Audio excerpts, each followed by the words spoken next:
It's September 28th, 2020, and it's time for Channing and Friends. If you go to the Sunshine State anytime soon, don't expect to see any COVID-19 restrictions as the governor has lifted all of them in place. Is it a good idea? Then, addressing the allegations. Ellen DeGeneres launched the 18th season of her show after a summer of controversy. Did she really mean it, and was she sincere enough? And Spencer Bennett is here to talk about all things Disney and his podcast. Michael Embry and Kevin Palmer are my friends on the show today, so let's talk about it.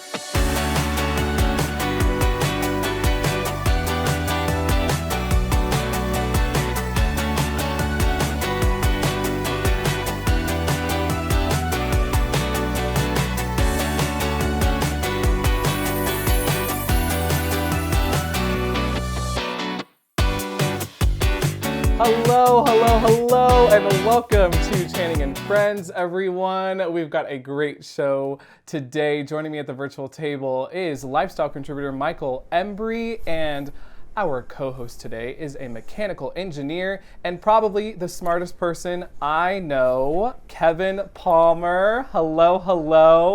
How are you? I'm doing pretty good. Need a haircut, but just trying to get through school. Hey, I mean, we're one step closer to the end of the year, right? I mean, I'm kind of excited for 2020 to be over. Yeah, I'm excited for fall, though. I am missing the cold weather. It's too warm in my house. It's too what? Warm. Oh, too warm. Yeah, it's same here. It is. But I got a new pumpkin spice candle, and I'm so excited for it. And Michael, I understand you got one as well. Oh, I got 3.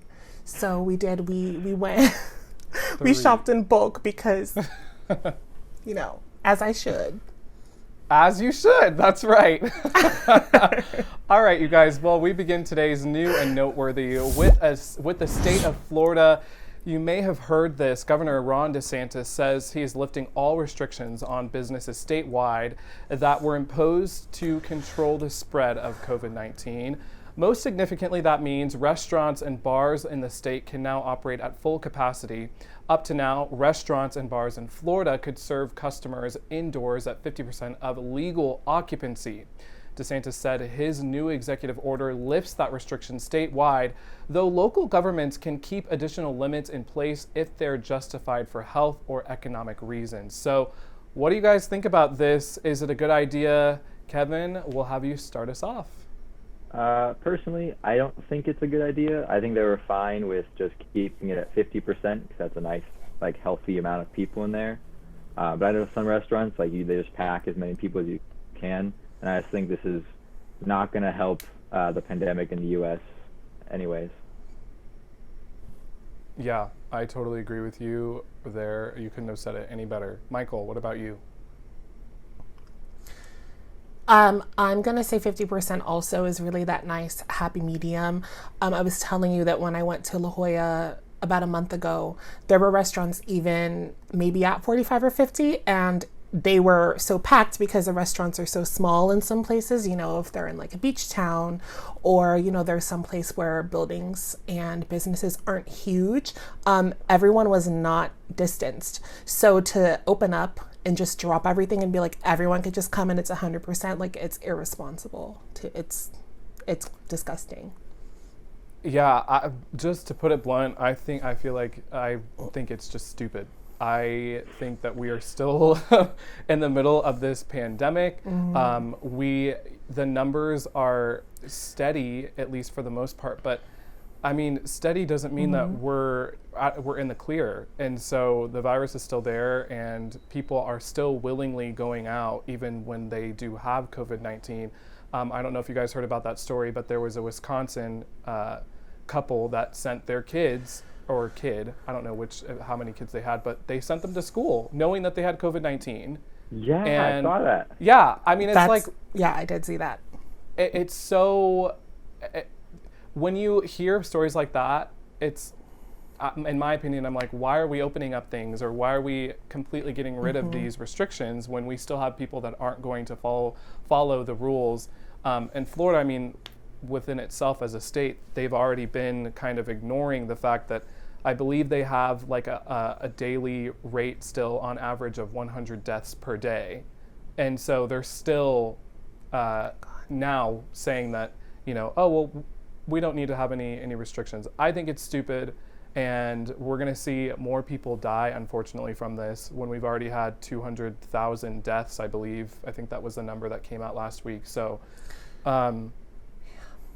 it's very sad. It's very sad. But, and I will not be going to Florida anytime soon. And I know, Michael, you were saying that you didn't want anybody from Florida to come to California. Nope. And I know they come here because, like, it's just not Florida. Like, to me, Florida is a horrible place. I've been to Florida once and that was like enough for me. So like, if certain places reopen here, certain vacation spots reopen here, and the Florida people come here, it's just going to make our situation worse. And ban Florida. Hashtag ban Florida. Yep. Did you say ban Florida? Yeah, ban Florida. They can do their own state, like their own like government. They can just separate themselves from the U.S. They could just go over there. So, I agree with you. I know New York was having that quarantine list. Actually, Arizona's back on that quarantine list, and I'm sure that Florida is too. So California should have the same thing. Just ban everyone from Florida. Yeah, and Hawaii was doing the same thing too at the start of this. I think they're still doing it now. Where if you came, you had to stay in the hotel for 2 weeks. Right. Yeah. They're lifting it sometime in October, I believe, because my mom's going. But even then, it's like one or a couple of like cases can just go in like so wrong because they're stuck. Like you only need one person. You literally only need one person, and then you're golden for it to spread. So. I guess we'll be watching to see what happens after these restrictions are lifted and people are going to start to live their best lives in Florida. All right, you guys. Well, did you guys watch Ellen last week? I did, and the talk show host, she was slammed for controversy over the alleged toxic workplace environment at her show. Obviously, people heard about that over the summer. But she returned for the show's 18th season last week. And on the season premiere, she addressed some of the allegations. Take a look. Being known as the Be Kind Lady is a tricky position to be in. So let me give you some advice out there. If anybody's thinking of changing their title or giving yourself a nickname, do not go with the Be Kind Lady. The truth is, I am that person that you see on TV. I am also a lot of other things. Sometimes I get sad, I get mad, I get anxious, I get frustrated, I get impatient, and I am working on all of that. I am a work in progress, and I am especially working on the impatience thing and it's not going well because it's not happening fast enough. I will tell you that. So the question, you guys, is do you think she was sincere? And can she make a comeback? Michael, I know you're very passionate about this topic. Listen, ladies and gentlemen, I can't stand Ellen DeGeneres. I just really can't. I've always had a feeling in my gut about her. I could never explain it, but when all of this kind of came out, I was 0% surprised. I mean, we'll start with when someone brands themselves, it's just, I'm just nice and kind to everyone. I love everybody. Let me just say no one's like that. No one is like that. I did watch her apology. I didn't watch her on the show. I don't believe it was sincere. She talked in circles and her logic was pretty flawed. I think anyone is capable of change, but like, I would just like to not see her have a platform anymore with everything people have been saying. That's just me. I know so many people love her, and like my opinion is not going to take away from the success that she's built. But yeah, I would just not like her to have her platform and learn on her own and retire. Kevin, what about you? I have like a slightly different opinion than you, Michael. I think her apology was sincere, and I know, like, at least in my life, I don't mean to hurt people or mean to like be rude or like not inclusive of other people, and sometimes it just happens. And so I won't just write her off and say that it is a toxic workplace, but it could just be a product of kind of the lifestyle and the culture she built there. I hope that she's addressing it because my family grew up watching her, so I kind of always had her in the background of my childhood. So she does kind of represent kindness in my life a little bit. So I hope that they're addressing it, and I hope they're doing it. And I don't think she ever intentionally made it a toxic environment, but that's not an excuse for it being a toxic environment. So I do hope that now this apology is sincere, even though she was making jokes about it, and that she is making real change at her workplace. Yeah, I personally think I think her apology was sincere. I can tell when some people aren't being sincere about it, but who knows? I mean, she's been in the business for a long time, but it sounds like it was pretty sincere, and she did make some of the necessary changes. I know some of the executive producers got fired there, and Twitch, I think, who was the DJ, is now one of the co-executive producers. So there is some change, but I think time will tell for us to see moving forward how she really decides to carry herself and moving forward after these allegations. So I suppose we'll see about that. All right, you guys, well, we're going to take a quick break, but we're coming back, so don't go away. Coming up next, co-founder and host of the Disney Deconstructed podcast, Spencer Bennett, is here.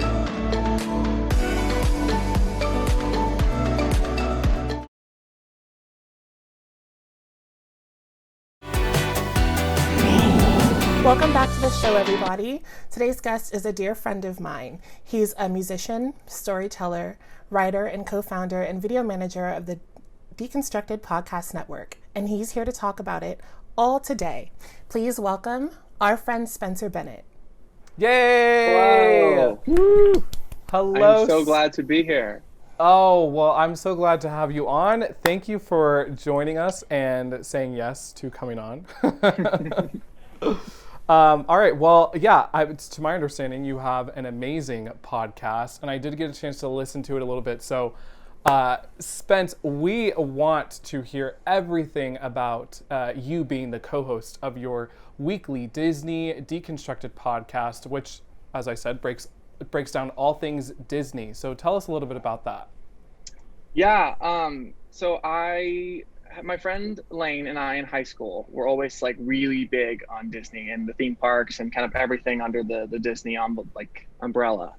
And so when I went to college, we both went our separate ways to college. I met another guy named Jake who was also like a crazy Disney person. And for a while, I'd wanted to start maybe like a YouTube channel or some sort of thing where I talked about Disney. And then I had the genius idea to put the three of us together on camera, and it just kind of clicked. And now they're really good friends. They'd never met in person until like a year ago, but now they're maybe even closer than I am with them. So it's a lot of fun. We just talk about parks, Marvel, Star Wars, Disney movies, animation. We argue with each other. All sorts of stuff. That creates good TV, a little bit of an argument, right? Yeah, we try to set it up sometimes too, because we know certain things will promote an interesting. Yes. Yeah. That's great. That's so cool. So along with the Disney Deconstructed podcast, you contribute to your network's two podcasts called Maybe You Should Care and Unofficial Experts. So do you mind telling us a little more about those? Yeah, so Maybe You Should Care, I think is coming back in like a week or two now. Don't quote me on that. But they've been on a little bit of a hiatus because COVID. But that is Jake, who is the co-host of the Disney show. His girlfriend, Dee Dee, is like a political science major or minor, but she's like super into politics. Like that is her thing. She's a total political nerd. She knows like everything about every policy ever. And then her really, really close friend Jackson is also a poli-sci minor. So they came to Jake originally and wanted to produce a show about politics, obviously. And they are trying, their whole mission statement is basically they try to like appeal to young people and kind of give a young person's perspective on the political world and kind of everything going on. So I will like upload those videos to YouTube, and like, yeah, I haven't worked too much with them yet just because they've been on hiatus since we've like fully launched the channel itself. But that's more Jake has kind of helped them produce that. But I plan to help them a lot when they come back here. I'll put up their videos and edit stuff for them and all that. But the other one, Unofficial Experts, I'm more involved in. And that is a friend of mine who started an online film blog called The Cinema Spot, which is actually kind of taking off now, which is really exciting for him. But he really loves like interviewing different people with very specific like niche talents. So he interviews people with like young people with all sorts of interesting things. Like the first episode was about aviation. A friend of his happens to be like in pilot school. So I had known nothing about flying. And so when I listened to that and put that up on YouTube, that was really cool. He's interviewed people who animate, all sorts of different, very niche skills. I'm actually on the final episode of the season talking about Disney, shockingly enough. But I will do video for him and like different promos and things like that. And that show's really, really cool. That's one of my favorites for sure. Nice. It sounds really interesting. I have to probably check it out sometime. Yeah, it's called Unofficial Experts, and it's got a big green logo. It's on all the different platforms and on the YouTube too. Okay, so going back to Disney, because I think we all love Disney pretty universally, what would you say is your favorite Disney-related topic that you've covered on your Disney Deconstructed podcast? Right. There are so many, but one that came to mind was we are usually very like critical of like simulator type rides, just because I think there's like a lack of immersion involved in it personally as like a very like purist theme park fan. So once we had like a really good topic or conversation about that, and then Jake threw together an edit that actually got noticed by a lot of really like prominent Disney YouTubers.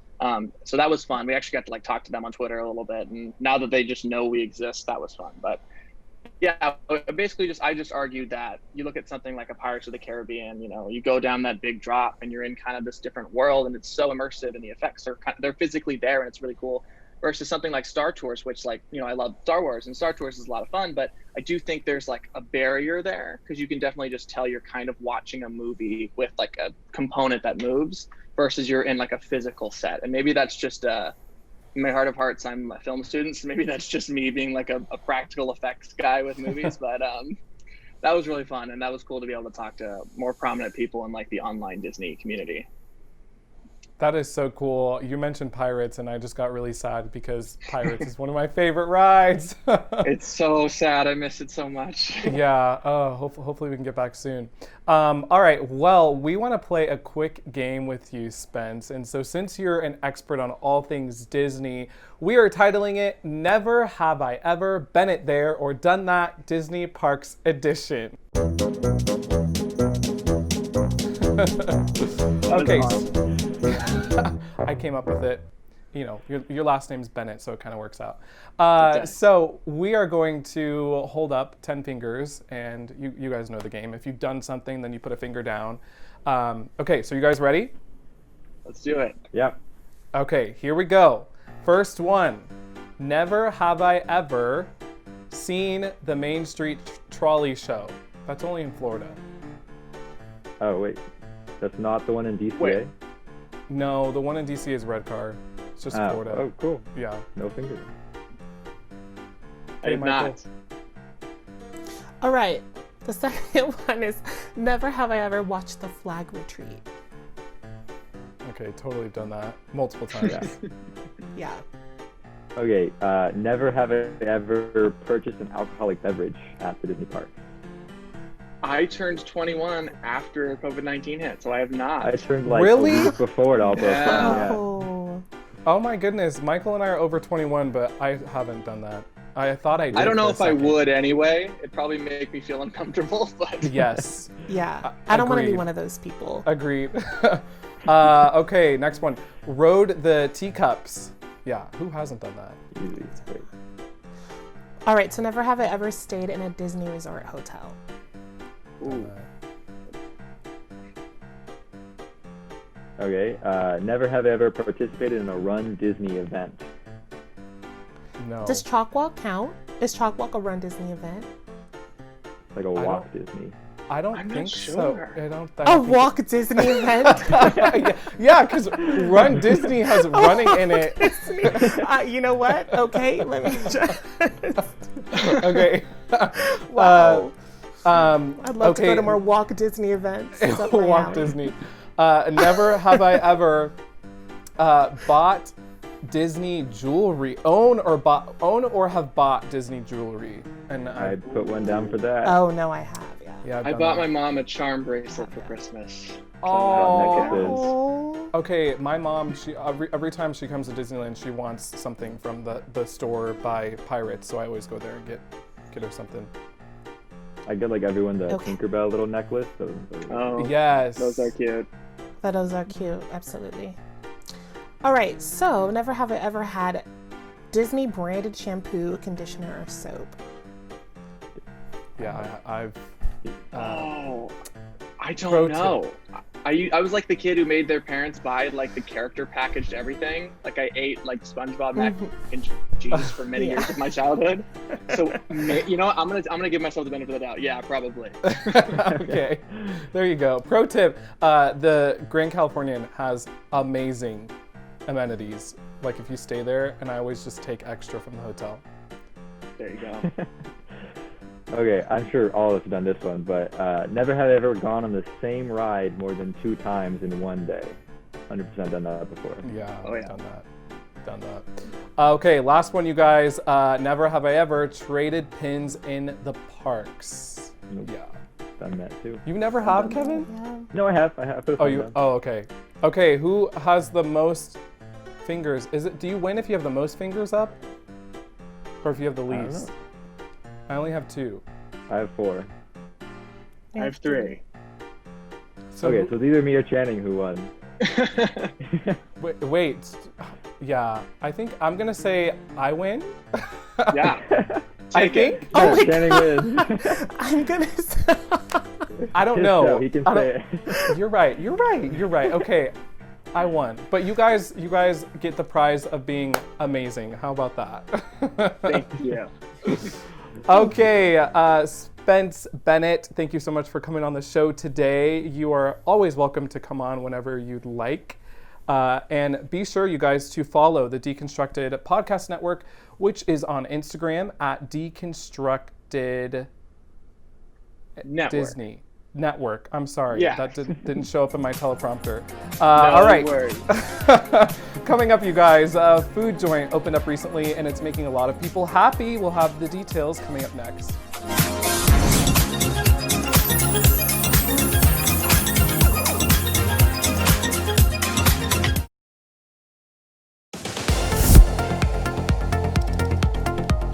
Welcome back, everyone. Well, over the years, public food markets have been a trend, right? Well, a new market opened to the public this weekend, and it is making all of the foodies unite in Southern California. Yeah, this 19,000 square foot Pandora public marketplace just opened up last Saturday, and it actually used to be an old Wonder Bread factory, but it's now been transformed into this fantastic food spot, and it has a lot of those kind of food places where you can't even decide what to get. Yes. This looks so cool, right? The communal indoor space is closed right now due to the pandemic, but you can still dine there with outdoor seating. There's also takeout options and even delivery from select vendors. Yeah, and you guys, this reminds me of the packing district. So it literally looks like just they took the packing district and they put it in Glendora. So I'm really excited and I really can't wait to go and try this. But for a better look at what you can expect from both the layout and all of its tempting offerings, be sure to visit the market's Instagram page, which is at Glendora Market. Yes, as I said, we're definitely gonna have to go there, you guys.